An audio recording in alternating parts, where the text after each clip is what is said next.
Sindicato Mexicano de Electricistas informa.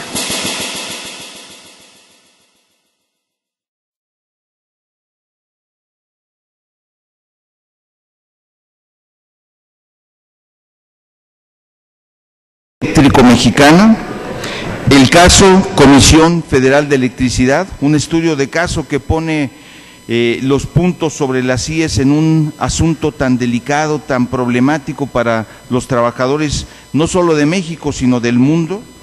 Estamos hablando, en el caso específico de México, al menos con datos oficiales, de cómo lo que se recoge por los censos económicos en el año 2003, de cada 100 trabajadores mexicanos, 9 están en esta condición de ser contratados por una firma para trabajar en otra, o bien producto de actividades que son externalizadas por las empresas centrales, ¿verdad? En el año 2008, también producto de los censos económicos, ya no se habla de 9 trabajadores, sino de cada 100 trabajadores que están en condiciones de subcontratación, 16 están en esta condición. Perdón, de cada 100 trabajadores, 16 están en condición de subcontratación. Es decir, estamos hablando de un fenómeno que está en expansión, en crecimiento, que es un indicador de lo que se conoce como un nuevo modelo productivo.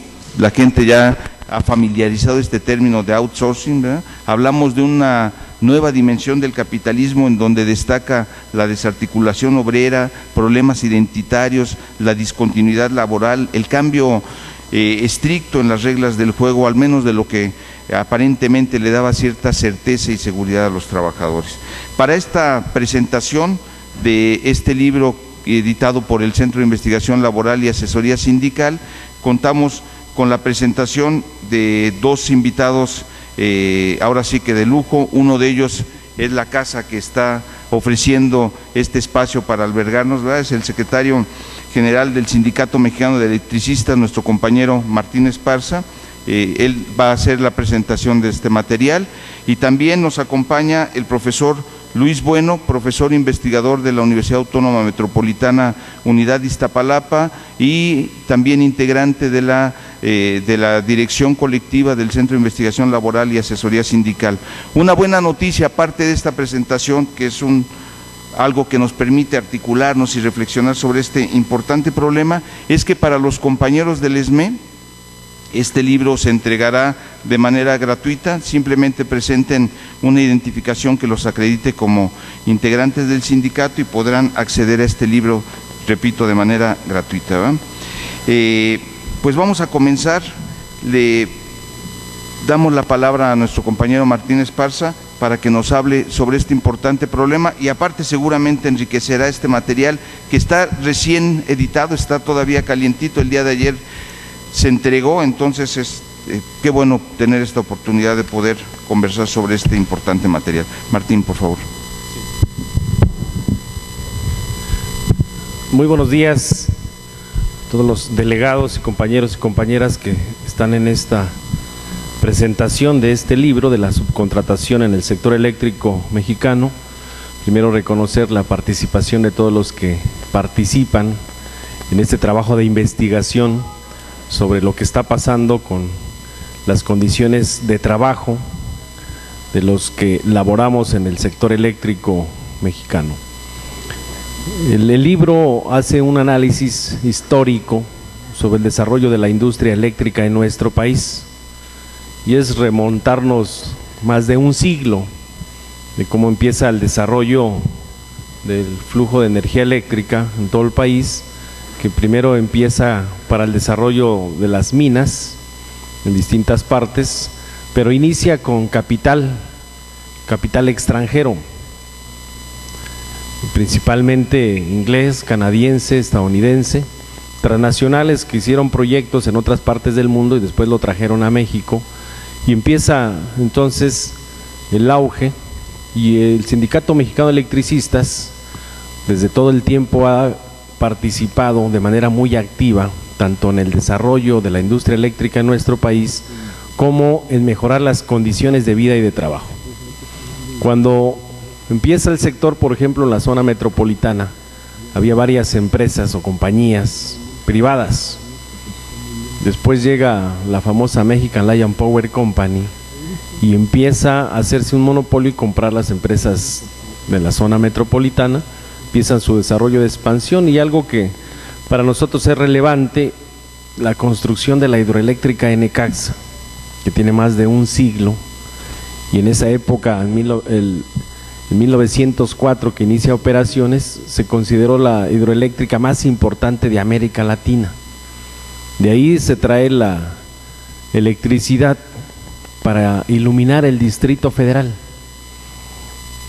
Aquí también observar que las empresas privadas pues les interesa invertir donde recuperan rápido la ganancia. ¿En dónde empezaron a electrificar? Solamente en las grandes ciudades, en las zonas de industria, y dejaron sin electrificar las zonas rurales, el sector del campo o comunidades pequeñas. Había más, en esa época del siglo pasado, había más de 800 empresas eléctricas en el país. Después fueron los monopolios comprando a las chiquitas, como es las reglas del mercado, y observando que la industria eléctrica pues es desarrollo para un país, para una familia, y los capitalistas siempre han observado como parte de hacer negocios. Incluso hasta el abuelo de Felipe Calderón era contratista en su época, ¿no? Lo acaba de decir en el marco del 75 aniversario de la CFE, dice que se acuerda porque su abuelito allá en Michoacán electrificaba comunidades y vendía focos.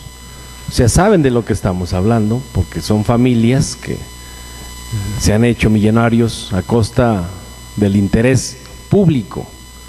Entonces, en el caso de el ESME, trabajadores empiezan a organizarse, pues plena época revolucionaria, difícil de organizar, porque en esa época pues estaba prohibido reunirse o hacer sindicatos. Y el caso del ESME es una gran historia que contar, que no nos va a dar tiempo en este espacio, pero sí decirles que hubo reuniones clandestinas de trabajadores para organizarse por la noche en las azoteas, y fueron 300 trabajadores que iniciaron con la creación del Sindicato Mexicano de Electricistas, que inicia aquí en el Distrito Federal, con otras compañías como las de los telefonistas, de Ericsson, los tranviarios, que también son de aquella época, y poco a poco fueron organizándose.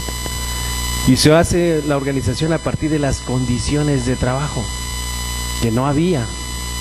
Pues no estaba la Constitución, estaba el 123 constitucional, no estaba la Ley Federal del Trabajo, había jornadas de 10 horas de trabajo, no había condiciones de seguridad e higiene, tenían que llevar sus propias herramientas.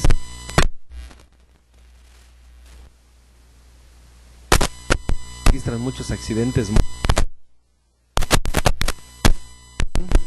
Lo que hizo el ESME aquí en el centro, empezaron a ver que había más compañías eléctricas en varias partes del país, y empiezan las reuniones con trabajadores, por ejemplo el caso nuestro, trabajadores del estado de Hidalgo, trabajadores de Puebla, de Morelos, del estado de México, del Oro, estado de México, de varias partes, para ver en qué condiciones estaban los trabajadores, y poco a poco empiezan a afiliarse al Sindicato Mexicano de Electricistas. Por eso nace el ESME con un sindicato de industria, nacional de industria, porque estaba en más de 2 estados federales y en el sector, que antes estaba pues muy subcontratado, y épocas interesantes. Por ejemplo, en 1914, que se crea el ESME,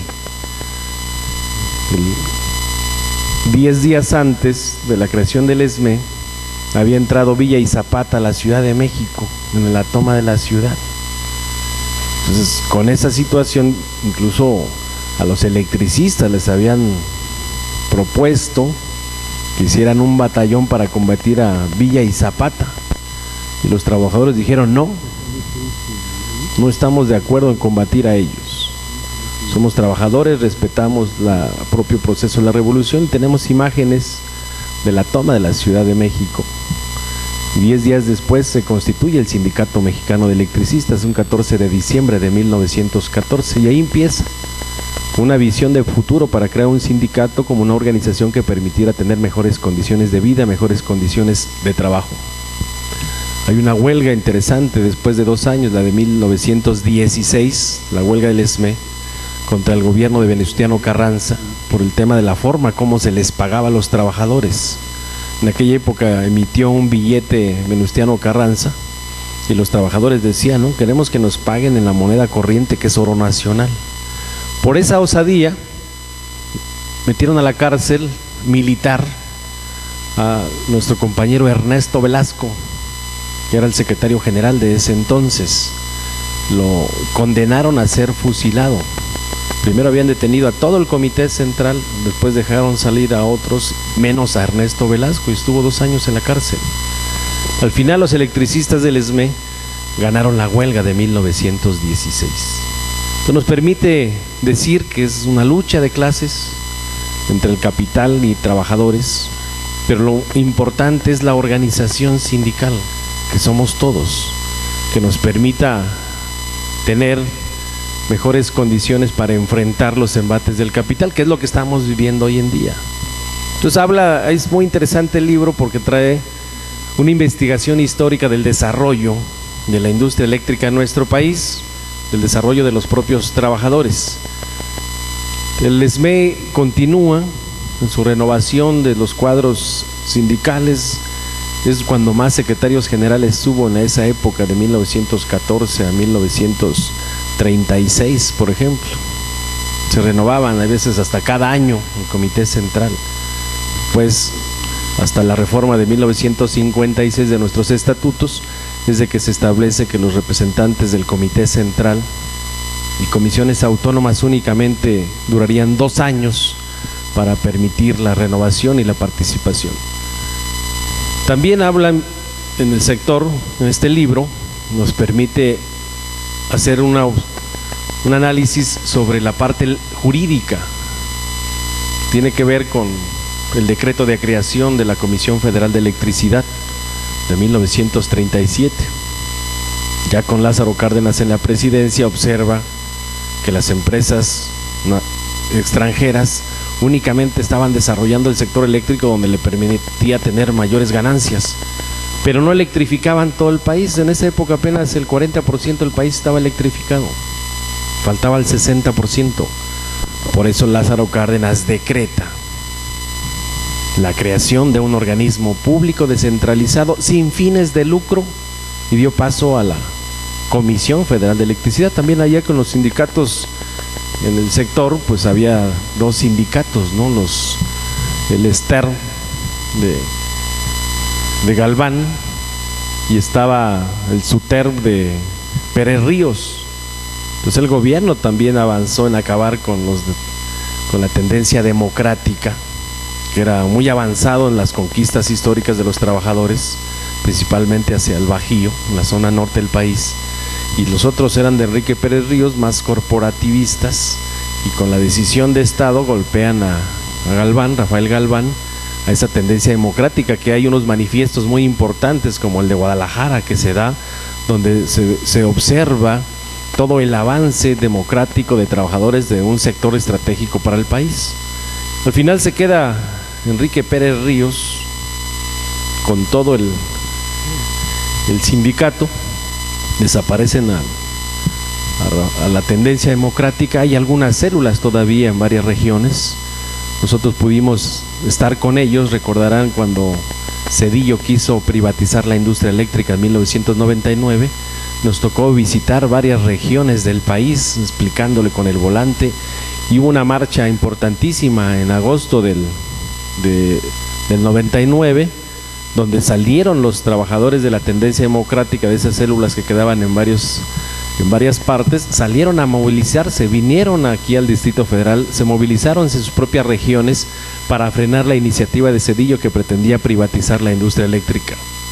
Después con el SUTER, pues llega Leonardo Rodríguez Alcaine, que empieza el proceso de desmantelamiento del sector eléctrico, pero además conceder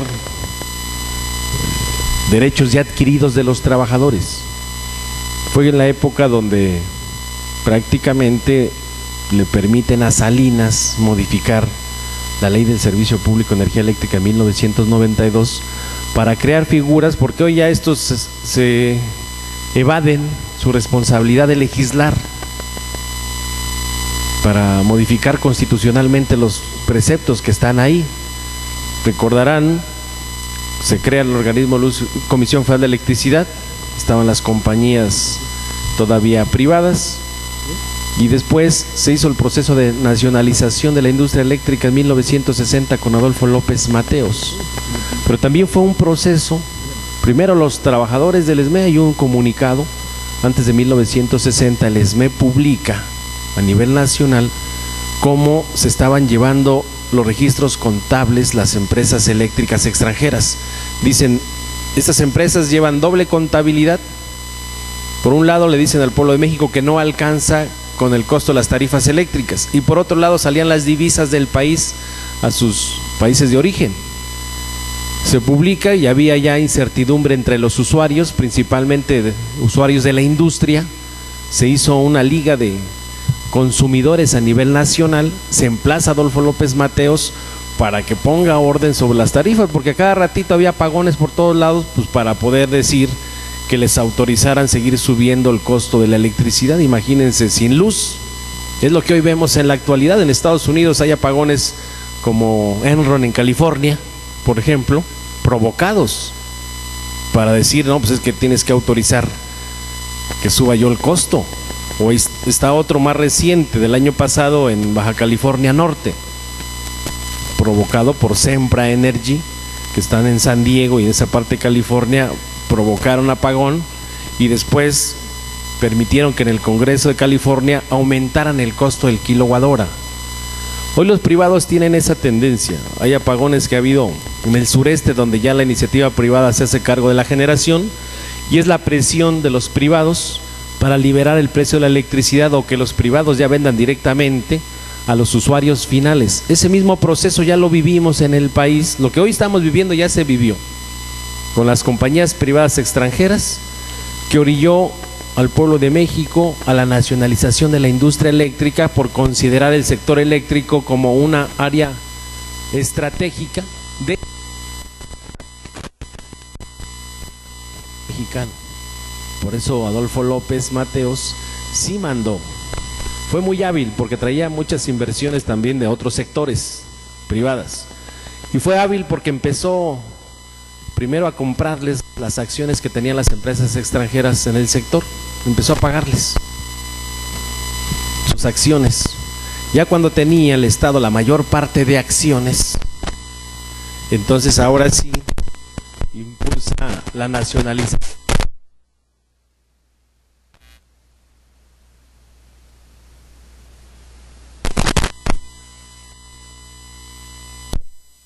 El artículo 27, el párrafo cuarto, el artículo 28, para dejar esa actividad como una actividad exclusiva de la nación, aprovechar los recursos naturales para cumplir con ese fin. Se lo hicieron con una visión de futuro, y hoy lo que estamos observando, que lo están haciendo a partir de esta nueva política económica neoliberal, y van por los servicios públicos. Ya privatizaron en nuestro país más de 1000 empresas que eran del Estado, con la misma lógica, ¿no?, que decían, es una receta del Banco Mundial. Dice, es que el Estado tiene muchas empresas y tiene muchas necesidades, hace falta empleos, entrar en el primer mundo. El mismo discurso que hemos escuchado todos estos más de 30 años de los neoliberales, pero lo hacen pues con la complicidad de los líderes sindicales. O sea, si los líderes sindicales se hubieran opuesto a la privatización de las empresas públicas, no pasaban, hubiera una resistencia. Y así observamos que todos los sectores que se han privatizado, pues hubo acuerdo. Por ejemplo, la privatización más reciente que hubo con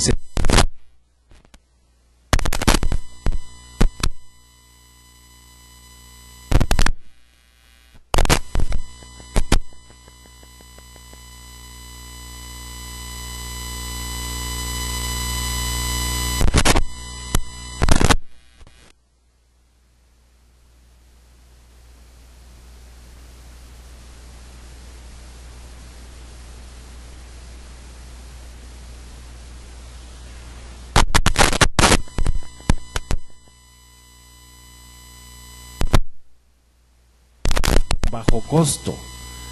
Diseñaron la estrategia, dice, cerramos ferrocarriles, que teníamos una de las redes más importantes de todo el país, que comunica todos los rincones, que los campesinos, indígenas, todo el mundo podía transitar por el ferrocarril sus productos. Cierran, ya jamás volvieron a pasar los ferrocarriles en muchas zonas, porque diseñan el transporte, mercancía y demás con carreteras y consumo de gasolinas. ¿Y de dónde viene la gasolina? Pues de Estados Unidos. ¿Quién invierte en las carreteras? Pues las empresas privadas, y concesiona, y dice, pues es un gran negocio. Le tocó, pues uno de los directores que tuvimos aquí en Luz y Fuerza fue Luis de Pablo Serna, era el director de Ferrocarriles Nacionales, pero ahí permitió la dirigencia sindical. Ahí se permitió. Y lo traigo a colación porque acá también se permitió, en el ESME, la reforma a la Ley del Servicio Público de Energía Eléctrica en 1992. Teníamos a un secretario general de nombre Jorge Sánchez García, que se hizo o se sintió muy amigo de Carlos Salinas de Gortari. Permitió Jorge Sánchez a que fueran por la quina, el famoso quinazo, y entonces el primero que sacó la cabeza para decir apoyo al presidente fue Jorge Sánchez García. Incluso fue una declaración en Necaxa, Puebla, en una hidroeléctrica, donde ahí llevó a Salinas de Gortari este señor, y ahí se pronunciaron a favor de apoyar a Salinas en su campaña de la elección de 1988 fraudulenta. Y ahí empieza, gana Salinas, o le imponen con ese fraude electoral, y el costo que hemos tenido que pagar los mexicanos ha sido gravísimo, porque nos despojaron a los mexicanos de más de 1000 empresas que eran del Estado. Las privatizaciones, muchísimos millonarios, entre ellos pues, lo de las minas, Germán Larrea, los Bayares, pues se quedaron con propiedad. Era el boom. A los cuates le decían, ¿qué es lo que quieres? ¿Qué sector quieres invertir? Te lo vamos a dar. Y empezaron a regalar y a entregar del patrimonio de los mexicanos a unos cuantos. Dijeron que de esa forma se iban a mejorar las condiciones de vida y trabajo. Acá se permite, incluso hubo una discusión, pero se vivía un gangsterismo con este secretario general, que cuando se le cuestiona en una asamblea del por qué el sindicato no se movilizaba para evitar la reforma a la Ley del Servicio Público de Energía Eléctrica, decía, no, es que eso no nos afecta a nosotros, eso nada más afecta a Comisión Federal de Electricidad. Y con todo el gangsterismo que tenía en esa época, no hizo nada la dirigencia sindical de frenar esa reforma. Es una reforma que contraviene la Constitución. O sea, dices, puedes modificar la ley, sí, pero siempre y cuando no contravengas el precepto de la Carta Magna. Imagínense, el párrafo 6 habla que corresponde exclusivamente a la nación generar, transmitir, transformar, distribuir y abastecer de energía eléctrica que tenga por objeto la prestación de un servicio público. Dice, en esta materia no se otorgan concesiones a los particulares y la nación aprovecha sus recursos para dicho fin. Y el párrafo 4 dice que no es monopolio el tema del sector eléctrico. Pero en la ley le ponen al servicio público, no se considera servicio público la generación de los productores independientes de energía. No se considera servicio público la energía de autoabastecimiento. No se considera servicio público la energía para importar, energía para exportar.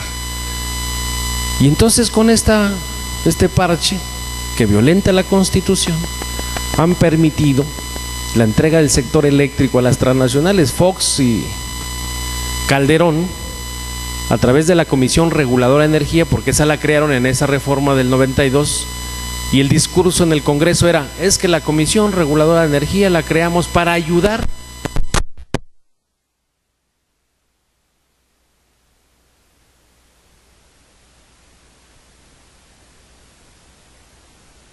a la entrega del patrimonio de los mexicanos a las transnacionales. Por eso mañana Calderón tendría que salir con una banda presidencial, pero de España, no de México, porque los españoles son los que han más privilegiado. Por ejemplo, Iberdrola es el que tiene más participación en el sector eléctrico. Está Unión Fenosa, está Endesa, está Bacot Wilson, también español, las empresas en el sector petrolero también, del que se dicen que se murió Juan Camilo Mourinho, cuando estaba el escándalo de la corrupción en Pemex y en el sector eléctrico. Entonces mañana Calderón tendría que salir con una banda española, ¿no?,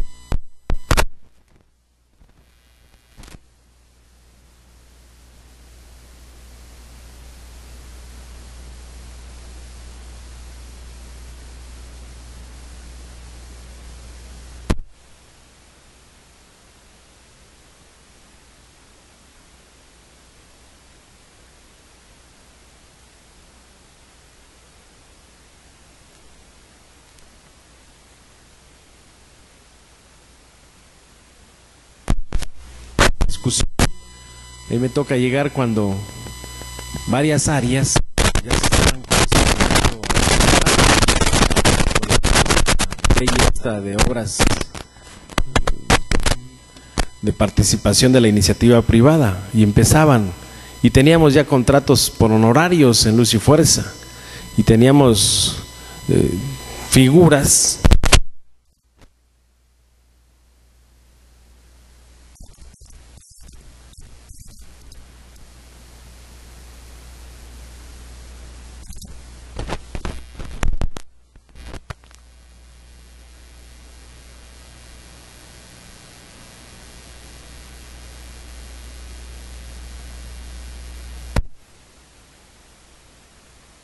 compañeros del Comité Central estaban en esa condición de trabajadores. Se iban llegando a los acuerdos con la administración de Luz y Fuerza del Centro para permitir esos esquemas, pero ellos son los que se beneficiaban y estaban violentando lo que es el contrato colectivo de trabajo del SMET. Tenemos 3 figuras de contratación en el contrato del SMET, que es los trabajadores de planta, como lo dice la Ley Federal del Trabajo, los trabajadores de obra determinada y los trabajadores de manera transitoria, que nosotros demostrábamos que un trabajador de obra determinada se contrataba y la actividad ya era permanente, entonces lo hacíamos trabajador de planta en el marco de la propia Ley Federal del Trabajo, y estaban implementando otras formas de contratación que no estaban en el contrato. Tuvimos una discusión muy álgida con la administración, al final terminamos echándolos y recuperar lo que estaba firmado en el contrato colectivo de trabajo. ¿Y qué ha pasado con los del SUTER? Las condiciones que iba ganando el ESME en su revisión salarial contractual, sin que ellos movieran un dedo, se les daba en su contrato colectivo de trabajo. ¿Qué fue lo primero que ganó al principios de siglo los electricistas? Tener condiciones de seguridad e higiene en el trabajo. La industria eléctrica es de alto riesgo, incluso hasta con voltajes de 125 volts puedes sufrir una descarga y perder hasta la vida. En esa época había muchos accidentes mortales, y lo primero que se alcanza es tener condiciones de seguridad e higiene, pues para que tuvieran los trabajadores de seguridad social, se les dotara de herramientas, se les dotara de capacitación, instrucción, adiestramiento, empezara a innovar nuevas tecnologías que permitiera salvaguardar la vida de los trabajadores. Fue lo primero que se preocupó el sindicato, de salvaguardar la vida de los trabajadores que estaban en la industria eléctrica. Se avanza de manera muy importante. Ese contrato colectivo refleja las conquistas de la clase trabajadora en este país, porque sí es un sector importante que desarrolla, imagínense, con el sector eléctrico. Hay millonarios que han hecho su fortuna a través del sector eléctrico para sus propios procesos.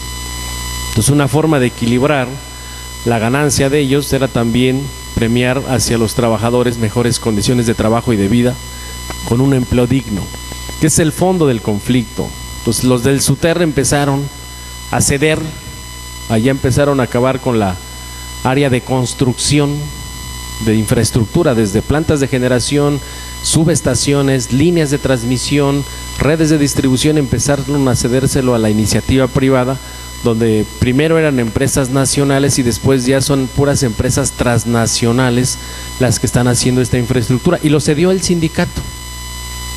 Y después fueron más allá, empezaron a profundizar más, que hoy el 60% de las actividades en Comisión Federal de Electricidad la hacen los contratistas.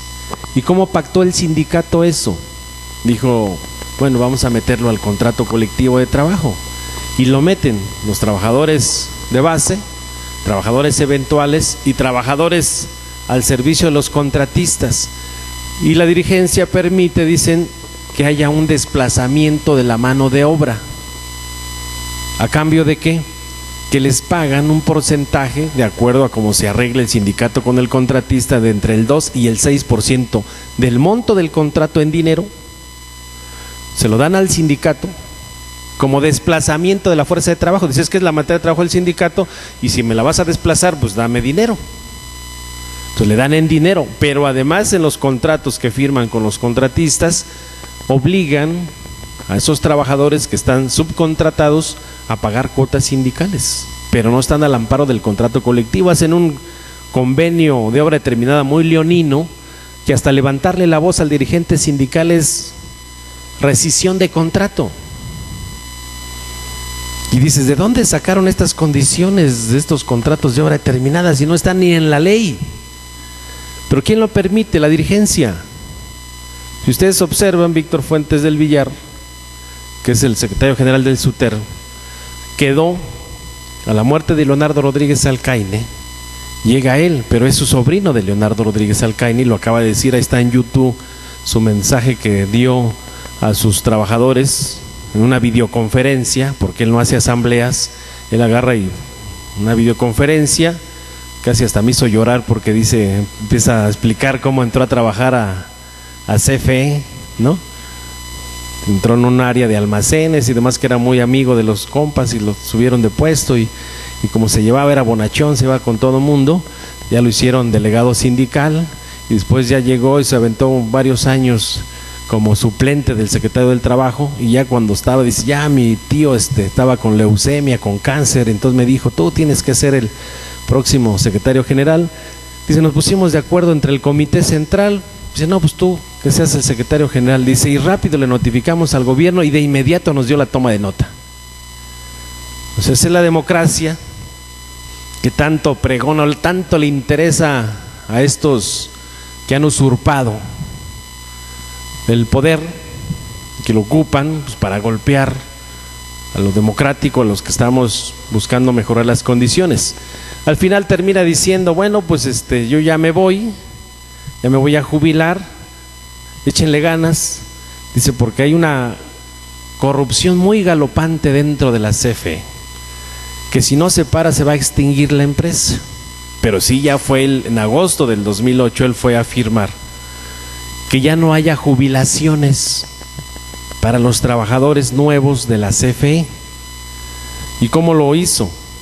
Fue a Los Pinos él, con Felipe Calderón, porque se hicieron muy amigos, lo dice en su video. Dice, somos muy amigos con Felipe Calderón. Dice, porque vino al sindicato a pedirnos apoyo cuando tenía problema con el ESME. Dice, y nos hicimos muy amigos.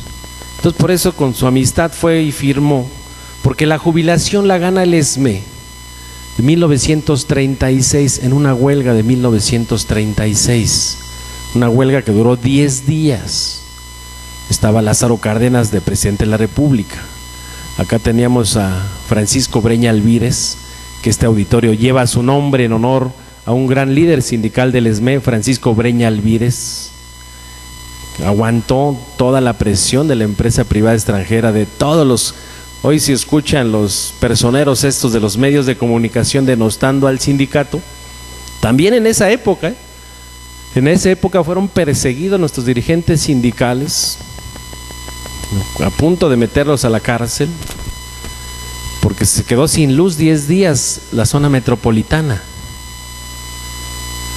Pero al final demostró el sindicato que la empresa eléctrica extranjera tenía los recursos suficientes para poderle resolver el 100% del pliego de peticiones del ESME, y se ganó después de 10 días. El 100% de lo que planteó el sindicato se gana, que es el contrato colectivo que hoy está vigente y que nosotros estamos dando esa demostración. Lo querían acabar el jueves, logramos con la lucha de resistencia que se mantenga subyúdice, y eso también es un triunfo del Sindicato Mexicano de Electricistas, compañeros. Muy importante esa experiencia con ustedes, porque esta es una lucha de clases. Esos como los Ciros Gómez Leivas y los Carlos Marín y Loré de Mola, Joaquín López Dóriga, Pedro Ferriz de Com, esos han de ser los nietos de los que en esa época también denostaban la lucha de los trabajadores del SME y de todo lo que era democrático. Entonces por eso es una lucha de clases que va a ser eterna, siempre va a existir. Hay gente que se confunde y creen que los que llegan al gobierno son amigos de los trabajadores, y los amigos de los trabajadores están en la cárcel hoy, no los que se prestan para, como caballitos de Troya, a querer romper a las organizaciones sindicales. Entonces la jubilación se gana en 1936 como un derecho del trabajador, una obligación del patrón. Se hace un fondo de reserva para la jubilación con la aportación de la empresa y la aportación de los trabajadores y de los jubilados. Y así se establecen las condiciones en que debería de jubilarse un electricista. Y es lo más avanzado en jubilaciones en todo el país. 30 años a los que no tienen riesgo eléctrico, 28 años a los que trabajan con corriente eléctrica, 25 años a las compañeras que trabajan para su jubilación. Es lo más avanzado que hay en el país. Calderón, bueno, lo más avanzado lo de Calderón, 6 años por hacerse, por desadministrar el país. 6 años, este angelito se va a llevar 4 millones de pesos al año. No creo que haya sido tan productivo este hombre, ¿no? Ni los otros anteriores. Esas son las jubilaciones. Todavía sale a decir qué día, ahora que andaba en Singapur, que va a defender su jubilación. Dice, no pido más que nada más lo que le están dando a los anteriores. Nosotros no pedimos más, compañeros, simplemente que respeten el contrato colectivo del Sindicato Mexicano de Electricistas. Entonces firma Víctor Fuentes del Villar en agosto de 2008, va a Los Pinos, dice, por bien de que salvar la empresa y mejorar las condiciones de CFE y no tener un problema a partir de un estudio actuarial que hicieron, y de ahí si no lo frenamos, esto va a poner en causa la Comisión Federal de Electricidad. Y con ese cuento firma que los nuevos trabajadores ya no tendrán la protección de la cláusula de jubilación del SUTER. Y entonces ahí nada más dice la empresa, pues yo ahí te voy a depositar algo y tú aporta lo demás, lo que ahorres, eso será tu jubilación para los nuevos trabajadores. Y lo hizo Víctor Fuentes del Villar sin consultarlo a una asamblea. Por eso se hicieron muy buenos amigos con Felipe Calderón, porque el objetivo es la jubilación, compañero, no nada más de los electricistas, sino de todos los trabajadores de este país. El sistema de pensiones y jubilaciones es el que está también en la mira de estos capitalistas, porque han estado saqueando y saqueando. El artículo de don Pablo González Casanova ayer pues deja muy claro cómo estos capitalistas pues quieren sangrar hasta la última gota de los trabajadores, cómo están endeudando. ¿Por qué acabar con el sistema de pensiones y jubilaciones? Porque ya endeudaron al país. Dice, una forma de no tener los problemas financieros, pues es dejando de pagar las obligaciones que tiene el Estado con los trabajadores. Dice, ¿cómo te niego la jubilación? Pues te despido antes. Y por eso se van contra nosotros, primero contra los trabajadores, porque el fondo es también la jubilación. Dice, si golpeamos a los jubilados del SME, los activos se van a ir a la resistencia. Mejor le damos a los trabajadores, los dejamos sin dinero para que operen, y así agarramos a los activos y a los jubilados y les hacemos un fideicomiso, y hay a ver para cuánto tiempo dura. Pero ya les aguantamos, compañeros.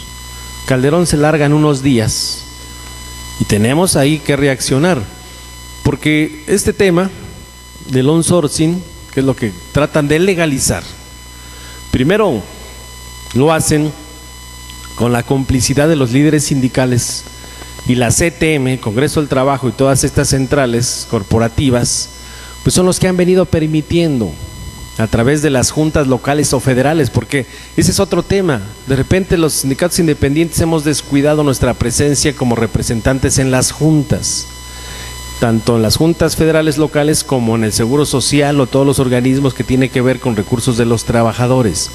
La convocatoria sale la semana que viene. Yo creo que también tenemos que tomar algunos acuerdos para que estemos ahí dándoles la pelea adentro y no permitir que estos de la CTM, yo se me ocurre que los próximos días tengamos que ir a pararnos a la CTM, ponerle un letrero grandote a la estatua esa del señor Fidel Velázquez, porque pues por lo menos él los asusaba, estoy en una huelga y así decía, ¿no? Ya casi moribundo, y los frenaba.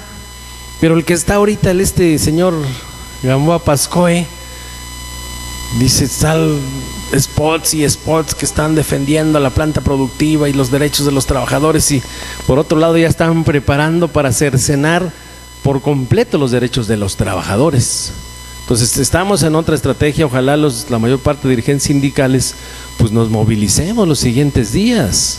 La única herramienta de lucha que tenemos los trabajadores es la movilización, compañeros.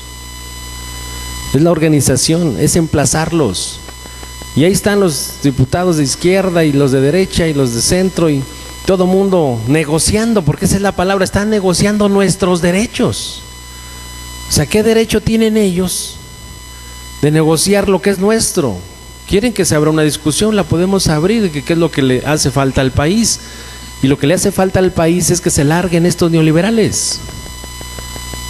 Imagínense si no hemos sido productivos los obreros, que hemos aceptado salarios por debajo de la inflación. Hemos aceptado pagar impuestos del 30% de nuestros ingresos, impuesto sobre la renta. Pagamos 16% de impuesto al valor agregado. O sea, pagamos los servicios más caros del mundo. Tenemos las reservas internacionales más altas en la historia. Y no es ahorro de Calderón, pues es lo que nos han negado a los trabajadores, que somos los que generamos la riqueza en este país. Y todavía quieren más. Dicen, no, es que no son productivos, hay que aumentar la productividad. Y tenemos a los hombres más ricos del mundo, pues los ricos no generan su riqueza ellos porque sean muy buenos trabajadores, sino porque es la explotación de la fuerza de trabajo de todos nosotros, compañeros. Lo que falta es que se equilibre, porque ellos le siguen apostando y van más allá. Hoy la siguiente fase del capitalismo es imponer.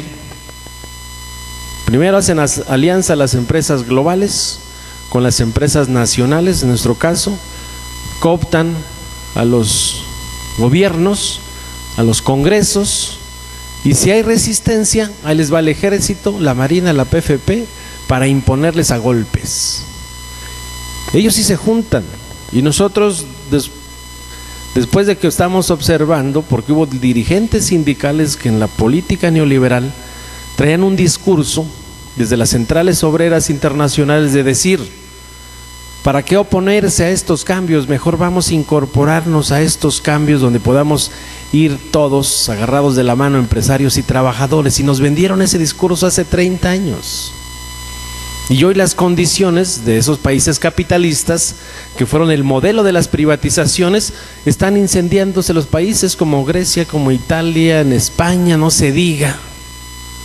Y entonces, ¿cómo pensar que este modelo económico va a mejorar cuando lleva 30 años de que lo único que están haciendo es despojarnos a las naciones de nuestros recursos naturales, de modificar nuestra legislación a través de tratados internacionales?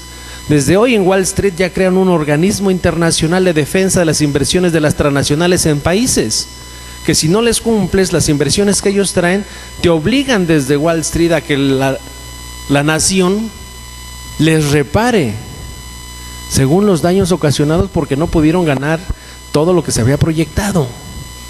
Y estos legisladores dicen, no, pues el día que fuimos al Congreso, uno de ellos de la izquierda dice, pues nosotros nos deslindamos, dice, de las movilizaciones.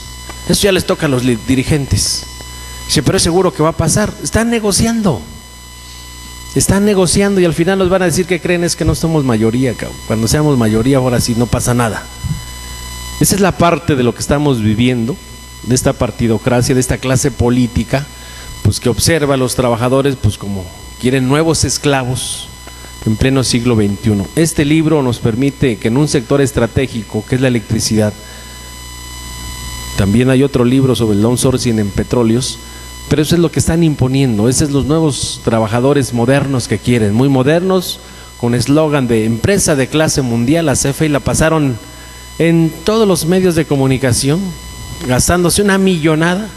Empresa de clase mundial y trabajadores de cuarta o de quinta, compañeros. Hay un daño grave en las condiciones de seguridad e higiene de los trabajadores. Tenemos un registro de por lo menos hay 36 accidentes mortales en lo que va de estos 3 años de ocupación de la zona de luz y fuerza del centro, cuando en condiciones normales con nosotros había 1 o 2 accidentes mortales en un año. Hemos registrado 36, pero hay otros que no están registrados porque no tienen seguridad social. Hay otros donde está el accidente mortal y llegan luego y se ponen de acuerdo con las familias para que no demanden. Tenemos registros de contratistas que han quedado lisiados por descargas de corriente eléctrica, que les han dado dinero para que no demanden. Hay compañeros que renunciaron y se liquidaron y se enrolaron con compañías contratistas y sufrieron accidentes graves. Incluso tenemos sus declaraciones de ellos, porque esto ya lo llevamos a otras instancias internacionales. Son crímenes industriales, y uno de los responsables de los crímenes industriales se llama Javier Lozano Alarcón, y hay que fincarle responsabilidades a este señor. Entonces la lucha de los trabajadores va a ser permanente. Por eso esta contribución de este libro, enhorabuena a todos los que han colaborado, entre ellos el Sindicato Mexicano de Electricistas. Hay que hacerlo público, hay que empezar a partir de la nueva condición que tenemos en el ESME, de frenar la terminación de las relaciones individuales y colectivas, de tener completos los 26 miembros del Comité Central y comisiones autónomas completitos con toma de nota. Hoy lo que sigue es recuperación de nuestra materia de trabajo, y lo vamos a hacer con la movilización y utilizando las herramientas legales que tenemos como sindicato, y vamos a requerir de la solidaridad de ustedes, compañeros, porque es momento de movilizarnos y recuperar todo lo que nos han quitado. Muchas gracias.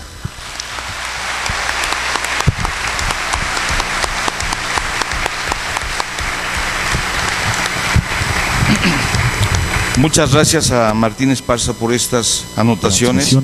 Realmente es un trabajo muy importante, es una buena invitación lo que nos ha planteado para leer este libro, para acercarnos, repito, uno de los problemas más agudos, más delicados, ¿no?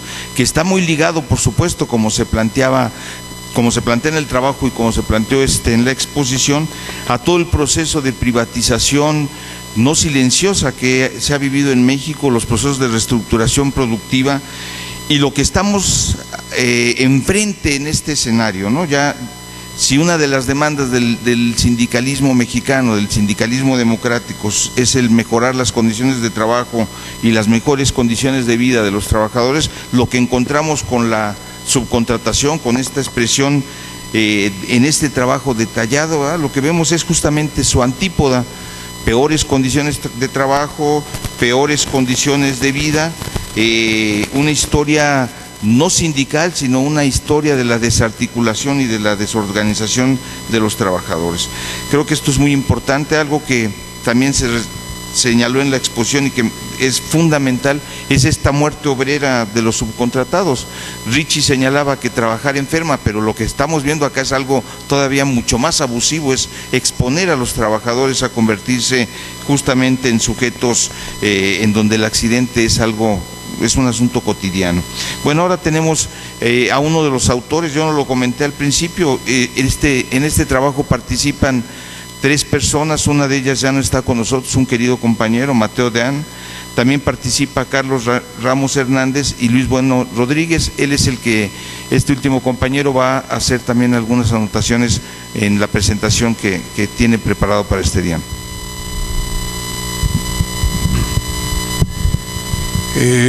Lo primero que tengo que decir es que, como suele suceder, los mejores autores de muchos libros son en los casos cuando los propios actores los escriben.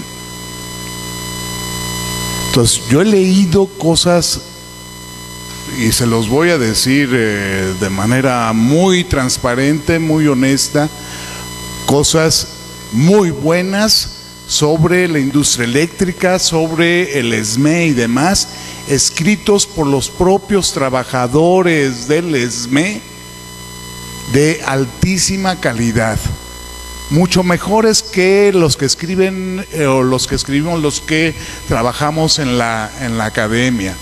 Y es el caso en este asunto, de tal manera que, bueno, Martín va a tener que ayudarnos en la continuación de esta pista de investigación, de este tema de investigación de outsourcing, que no se puede terminar en la medida en que es un tema que ya está instalado en nuestro país y en el mundo, y que merece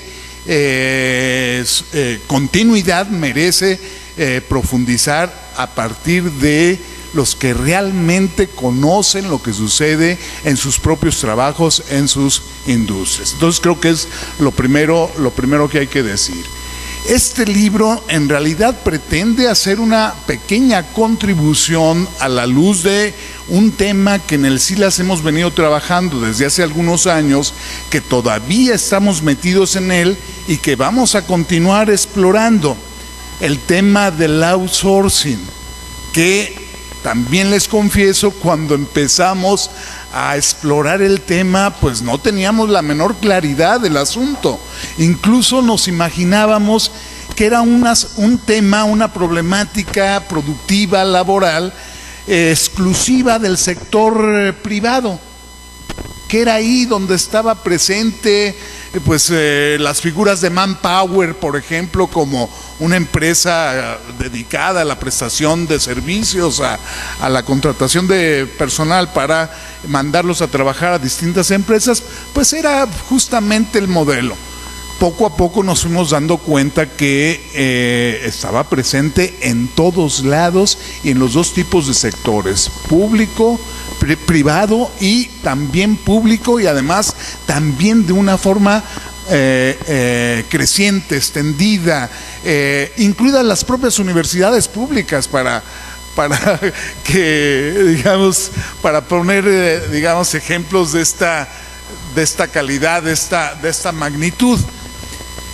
Pero cuando se presenta en un sector de carácter estratégico, como ya bien se dijo, ¿sí?, como es el sector eléctrico, ¿sí?, pues está también advirtiendo de un fenómeno de mucho más fondo, más allá incluso de un modelo productivo y de una relación laboral.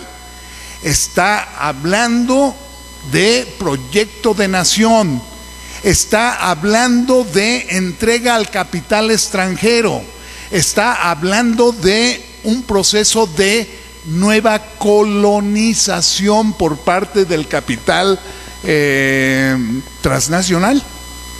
En este caso, privilegiadamente, no únicamente, por supuesto, el capital español, que parece remitirnos otra vez a la historia específica de México, con esta referencia geográfica del capital español, ¿no?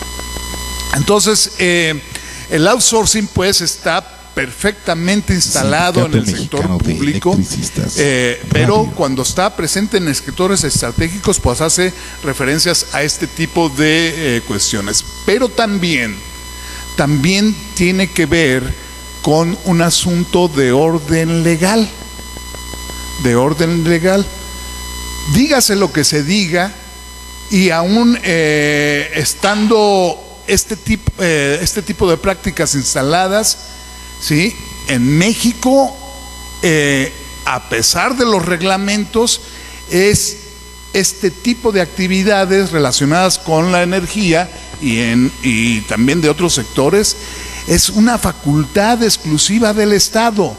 Lo demás es ilegal, de tal manera que los contratos por obra, los contratos por servicio, las cooperativas que formaron los compañeros o es compañeros de ustedes del ESME para como opción para aprovechando los cantos de sirena que les planteó el cierre, el decreto de la compañía de luz, pues forma parte también de este fenómeno de subcontratación bajo esta modalidad de cooperativas, todas ellas ilegales. Entonces también, aquí en todo caso lo que habría que aprovechar es para señalar rápidamente lo siguiente. Este tipo de prácticas de contratos por obra, por servicios y demás, que en realidad constituyen una fórmula de outsourcing, de subcontratación, es lo que en el libro denominamos subcontratación periférica, es decir, la manera ilegal que han encontrado los gobiernos para darle la vuelta a la ley, para privatizar. En otras palabras, es una privatización por otro camino que se intenta, digamos, ensombrecer con decretos que con apariencia legal, pero que en el fondo violatorias de la propia Constitución. A esto llamamos, es decir, no es la privatización que vivimos que en el caso, por ejemplo, de ferrocarriles o de Teléfonos de México, donde simplemente se pone a la venta al capital privado. Aquí es la vía de ir privatizando por partes, y en este caso la materia de trabajo, con todas las modalidades que ya señaló Martín. Segundo asunto que queríamos enfatizar, aunque creo que ya Martín dijo todo, la parte sindical. Vamos, aquí de nuevo tenemos dos modelos de sindicalismo en lo que toca al sector eléctrico. El modelo del ESME, donde si atendemos a lo que señalábamos de la importancia estratégica del sector, pues podemos ubicar ahí un modelo de sindicalismo que está atento a la visión nacionalista de carácter proletario, que no es nada raro para el ESME, siempre ha defendido una visión de ese tenor, ¿sí? Nacionalista, al cuidado del proyecto de la nación, de los sectores estratégicos y demás, ¿sí? ESME en contraposición al SUTER, que además del carácter que ya conocemos de charros y demás, en este caso, fíjense ustedes, han permitido la subcontratación y la promueven simple y sencillamente porque obtienen un 2% de las obras contratadas bajo estas distintas formulaciones. Pues el sindicato tiene un 2% de esas obras multimillonarias, y si se quedan los dirigentes con ese dinero, problema. Si lo reparten entre los trabajadores, cosa que no creo que ocurra, no lo sé, también es un grave problema, porque entonces los propios trabajadores estarán promoviendo que la empresa obtenga más contratos por estas rutas para obtener más reparto de dinero. Entonces tenemos estos dos modelos de sindicato que habría que tener en cuenta. Tercer lugar, obviamente la creciente importancia de las empresas transnacionales en el nuevo modelo neoliberal, ¿sí? Las empresas transnacionales no son actores novedosos en las economías, pero en esta época están adquiriendo una importancia trascendental, y entonces no podemos dejar de advertir que el actor transnacional tiene que ser un referente para cualquier actuación sindical, en términos de su vigilancia, en términos de la organización de los propios trabajadores que en el mundo dependan de determinado tipo de transnacionales, etcétera, etcétera, ¿sí? Pero, pues como ya adelantábamos, pues estas transnacionales parecieran estar operando una nueva extracción de las riquezas nacionales. Cuarto asunto. Ayer don Pablo González Casanova hablaba de la soberanía de los trabajadores. Me está cayendo el 20 de lo que eso significa.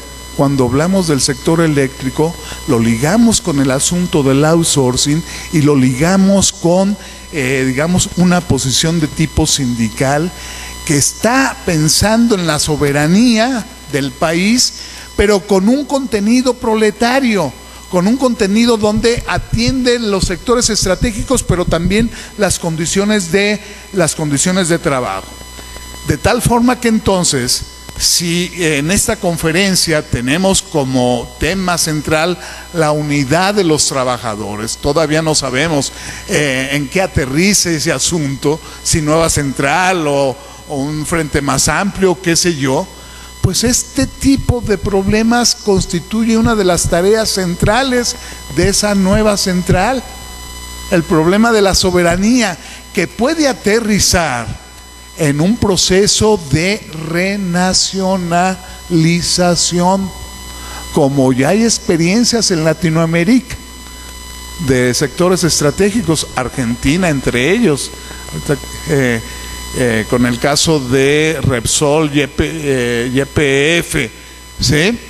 Entonces advierto esto como una de las tareas, de tal forma que las transnacionales no pueden darse por sorprendidas si en este trayecto de lucha de nosotros y de los trabajadores en general llega el momento en que efectivamente tengamos que renacionalizar, porque además las concesiones que les otorgan de larga duración, de 30 o más años, es en el marco de la ilegalidad, producto y en cumplimiento de propósitos de un presidente totalmente espurio,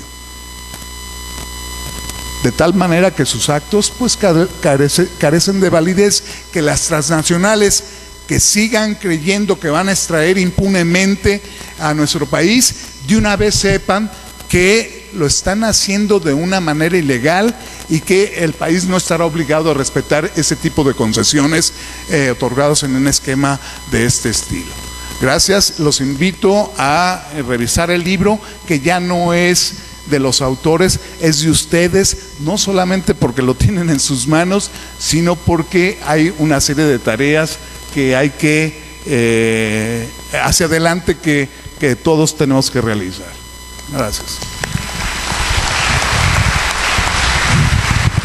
Bueno, cerremos esta presentación con varias cosas muy rápidas. Uno, recordar que este libro es gratis para los compañeros electricistas. Dice Luis, es de ustedes. Bueno, que se materialice esto, ¿verdad? En el sentido de la apropiación, que lleguen ahí, que muestren su identificación y que lo tengan, por supuesto.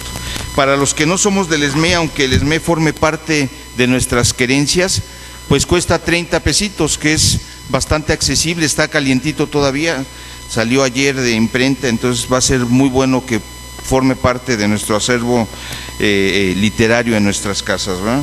Una invitación a leerlo, a enriquecerlo, a detallarlo de manera exhaustiva. Para los compañeros periodistas ya no podemos, y para todos ustedes, ¿verdad?, ya no podemos abrir el espacio para preguntas porque andamos un poco apretados. Entonces los periodistas que deseen de manera directa entrevistar al compañero Martín, entrevistar a Luis, acercarse con algún otro compañero, lo pueden hacer aquí en este momento. Y a todos ustedes les agradecemos su presencia, su participación, su interés, y los invitamos a seguir con las tareas del seminario. Muchas gracias. Perdón, se me olvidaba subrayar la importante participación de nuestro compañero Mateo Deán, que no está con nosotros físicamente, pero siempre está en nuestro pensamiento y es de nuestro interés subrayar su siempre valiosa participación con el SILAS. Muchas gracias.